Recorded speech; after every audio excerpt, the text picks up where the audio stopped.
Глава 125. Заметив, что Селянь пришел в себя, Хуачен немного отстранился, собираясь прекратить поцелуй. Но Селяня, охваченного волнением, совершенно не заботили лишние мысли, он вскинул руки и крепко обвил Хуачена за шею, чтобы вернуть себе магические силы, которые тот забрал себе. Хуачен, очевидно, ничего подобного от принца не ожидал и на миг растерялся, отчего поток магических сил повернулся вспять. Селянь, боясь, что тот вновь отстранится, в попыхах схватил Хуачена за лицо, перевернулся, прижав того к земле, и ощутил, как прохладный волшебный поток вновь возвращается в тело, по горлу достигает живота и становится теплым. Внезапно дверь монастыря водных каштанов скрипнула, и наружу выползло нечто, похожее на огромную зеленую гусеницу. И откуда же, мать его, этот псом вылюбленный смельчак выискался? Какой бандит, промышляя воровством, доворовался до того, что решил потревожить сон самого меня, апчхи? Да если я не успев договорить, гусеница увидела снаружи монастыря два переплетенных в жарком поцелуе тела. Один белый, другой красный, кто же это еще мог быть?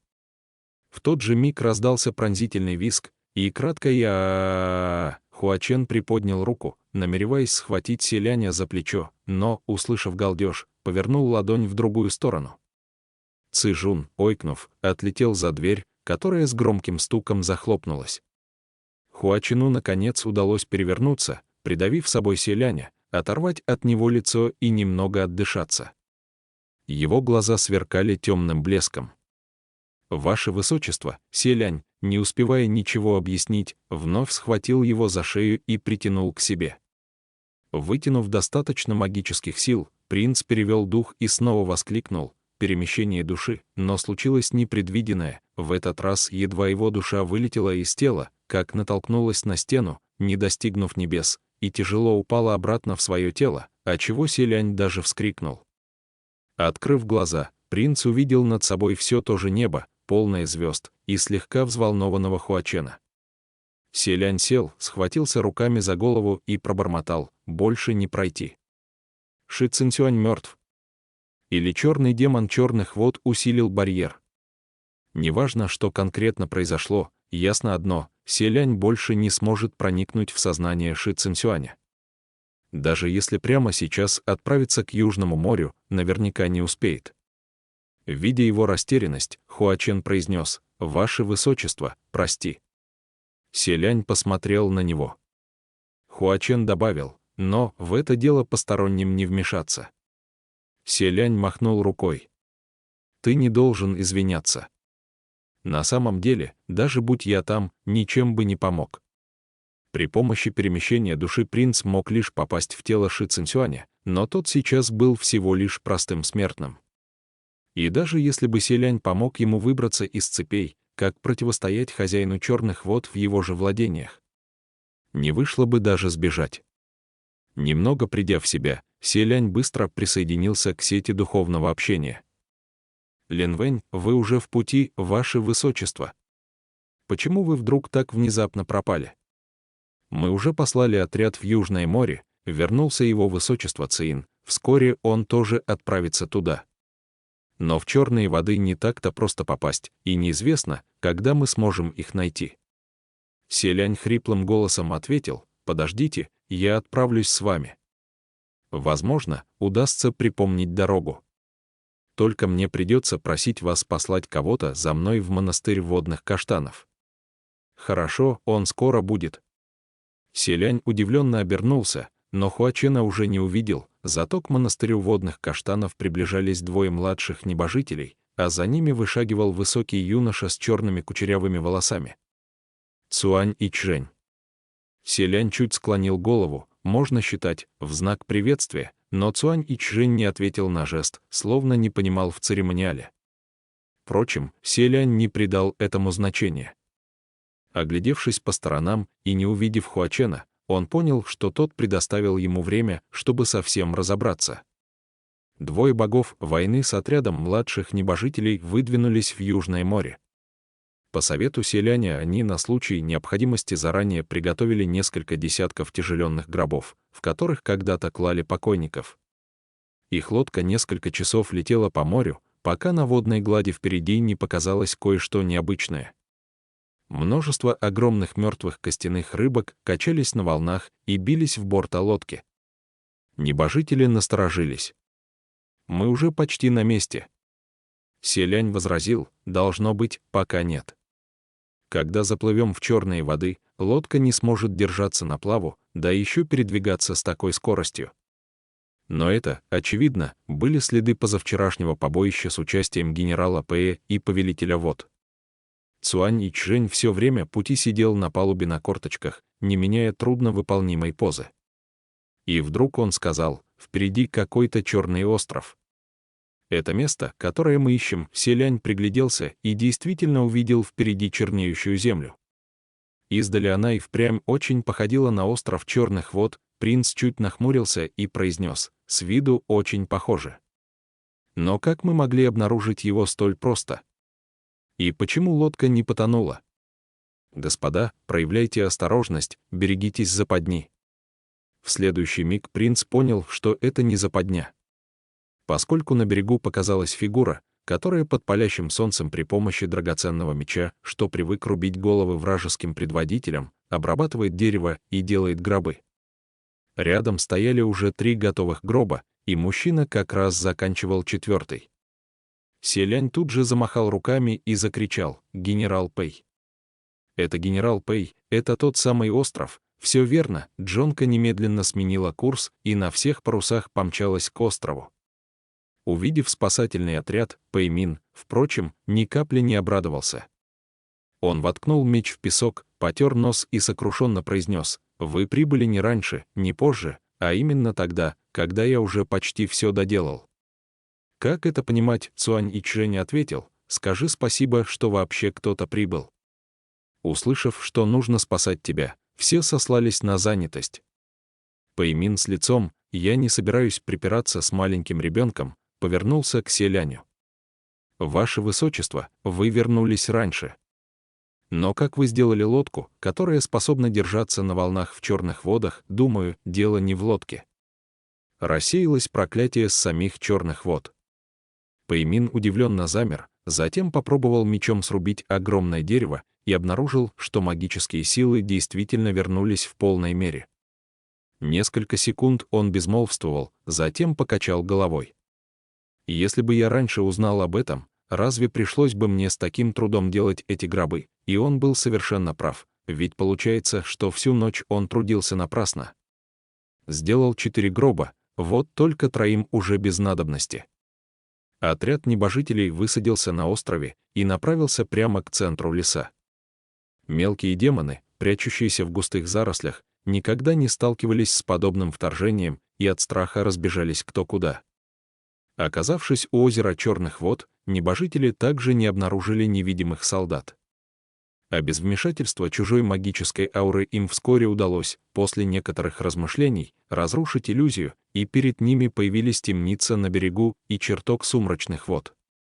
Переступив порог чертога сумрачных вод, Селянь снял с постамента скелет в черных одеждах и вместе с ним помчался обыскивать залы. Очень скоро он обнаружил то самое помещение. Окровавленные кандалы на обшарпанной стене пустовали. В центре зала лежал безголовый труп, из которого вытекла уже вся кровь. Толпа сумасшедших бросалась в тело, чем попало. Стоило появиться небожителям, и чудики воодушевились еще сильнее. Пэймин, оказавшись в зале, долго стоял столбом, пока наконец не осознал, кто перед ним, и потрясенно воскликнул: «Водяной Шисюн!» Селяню уже все было известно, поэтому он сказал: «Попрошу вас обыскать это место и вообще весь остров. Нет ли здесь его превосходительства, повелителя ветров или его тела?» Однако, как бы они ни искали, на острове не нашлось и следа Ши Цинсюаня. Неужели черный демон черных вод забрал повелителя ветров с собой? Или же повелитель ветров был сразу убит, а труп брошен в море, на корм рыбам? В самый последний решающий момент Шиуду, беснуясь, спровоцировал Хэсюаня на убийство. Он умер, но все же не от руки повелителя ветров. В таком случае станет ли Хэсюань по первоначальному замыслу менять судьбу Ши Цинсюаня, прогнав надоедливых сумасшедших? Пэймин склонился над телом и долго молчал, погруженный в свои мысли, потом со вздохом произнес: «Водяной Шисюн, ты всю жизнь был гордецом, но вот какой конец тебя постиг. Неизвестно даже, закрылись ли твои глаза. И впрямь, чем выше заберешься, тем больнее падать. В жизни может случиться всякое, и от судьбы не скроешься. Даже поднявшись наверх и став Богом, ты не избежал своей участи». Цуаньичжэнь, в отличие от Пэймина, таких переживаний не испытывал. Только и слышался частый стук его шагов, он вдоль и поперек обежал весь чертог сумрачных вод, затем пару раз глянул на тело и с любопытством спросил: «А где его голова?» Селянь ответил: «Черный демон черных вод забрал с собой». Пэймин спросил: «Но какая месть, какая ненависть связывала повелителя вод и черного демона? И, кстати, где Цинсюань? Где повелитель земли? Неужели трое повелителей, вод, земли и ветров, погибли разом?» Селянь ответил: «Между ними действительно существовала месть и ненависть размером с небеса. Повелитель земли, смотря о котором вы спрашиваете. Настоящий здесь, у меня в руках, а фальшивый как раз и унес с собой голову повелителя вод». Что Селянь, глядя на него, спокойно сказал: «Генерал Пэй, должно быть, не осведомлены. Фамилия черного демона черных вод, имя Сюань». При этих словах Пэймин слегка изменился в лице. Как видно, о том, что сотворил Шиуду, Пэймин и Линвэнь все-таки кое-что знали. Но сколько именно им известно, оставалось загадкой. Пока все необходимые доклады были отправлены, все необходимые зачистки проведены, прошел почти целый день. Когда Селянь снова вернулся в деревню водных каштанов, его шаги выдавали усталость. Едва принц открыл дверь монастыря, до него донеслись демонические вопли Цзэжуна: «Паршивый пес Хуачен! Псом вылюбленный Селянь! Вы двое совсем стыд потеряли, черт вас подери! Посреди ночи, вашу мать, до смерти демона напугали. Ослепили меня, господина хорошего, и платить за ущерб не собираются». Услышав бесконечный поток грязной брани, Селянь моментально вспомнил ужасающее зрелище того, как они с Хуаченом ночью по очереди валяли друг друга по земле, вытягивая магические силы. Тогда ничего непристойного принц в этом не увидел, но теперь от смущения не знал, куда спрятаться, и едва не выбежал прочь, хлопнув дверью. Хуачен сидел, прислонившись к спинке стула и закинув сложенные ноги на стол, который тут же опустил, услышав, как вошел Селянь. Затем, не глядя, отвесил Цзэжуну подзатыльник, отправляя того в беспамятство, и поднялся на ноги. «ГГ». Селянь в ответ кивнул, закрыл за собой дверь, прошел мимо лежащего на полу Цзэжуна, свернутого, как зеленая гусеница, и сел. Гу Цзэ и Лан Ин вышли поиграть, Хуачен ответил: «Ага, я их отпустил». «Тебе нелегко пришлось». «Нет. Это тебе пришлось нелегко». Хуачен усмехнулся. Спустя мгновение он сказал: «Я думал, ГГ будет меня винить». Селянь покачал головой. «Сань Лан, к чему такие мысли? Я правда не собирался. Честно говоря, насчет случившегося ты был прав. Посторонним в самом деле вмешиваться не с руки». Подумав, он все-таки спросил: «Сань Лан, на твой взгляд, как черный демон поступит с повелителем ветров?» Хуачен молчал несколько секунд, прежде чем ответить: «Мне это неизвестно. Характер у черновода очень странный. Он столько лет провел в одиночестве, никому не дано понять, что у него на уме».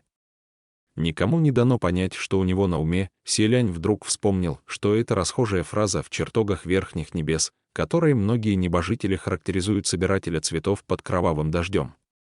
Хозяин черных вод, выходец из горы Тунлу, который выжил в битве с десятками тысяч демонов. Как и Хуачен. Хэсюань многие годы провел в одиночестве, и, должно быть, Хуачен прожил один не меньше. Хозяин черных вод стал сегодняшним хозяином черных вод из ненависти. Но что же насчет собирателя цветов под кровавым дождем, что сделало Хуачена таким, каков он есть сейчас? В одно мгновение в сознании Селяня замелькало множество мыслей, он помотал головой, чтобы отбросить те из них, что касались благородной золотой ветви с яшмовыми листьями, привел эмоции в порядок и сказал: «Но только, Сань Лан, я не могу понять одного. Наверняка повелитель вод провернул дело с подменой очень скрытно, да и столько лет ему удавалось всех дурачить. Как Черновод обо всем узнал? Если это неудобный вопрос, можешь не отвечать. Он ведь сбежал, сменив свои владения, и больше не будет самозванцем на небесах. Что ж тут неудобного? Все очень просто. Той ночью, когда Черновод умирал, Шиуду пришел к нему, чтобы лично в этом убедиться. Видно, потому что лишь после смерти жертвы истинный божок-пустослов стал бы искать другую цель, да. Черновод не знал, кто этот человек, но запомнил его лицо. Потом, уже будучи демоном, Черновод кое-что разузнал про обитателей на небе и под землей, тогда и обнаружил, что это водное божество. Вот оно что. Впрочем, это довольно странно. С чего вдруг величественному водному божеству без веской на то причины вдруг узнавать, как умер простой смертный, но ведь он не мог сразу прийти к выводу о замене судеб, поэтому ему и пришлось подменить настоящего повелителя земли, чтобы затесаться в ряды чиновников верхних небес и обо всем разузнать. Смелость понадобилась немалая. Селянь протянул, если бы не убийство настоящего повелителя земли и еще тот инцидент с 200 рыбаков, которые попали в шторм, его бы можно было охарактеризовать как смелого и рассудительного человека. Хуачен, однако, возразил: «ГГ, кто конкретно убил настоящего повелителя земли, мне неизвестно, но, боюсь, тех рыбаков в Восточное море забросил кое-кто другой».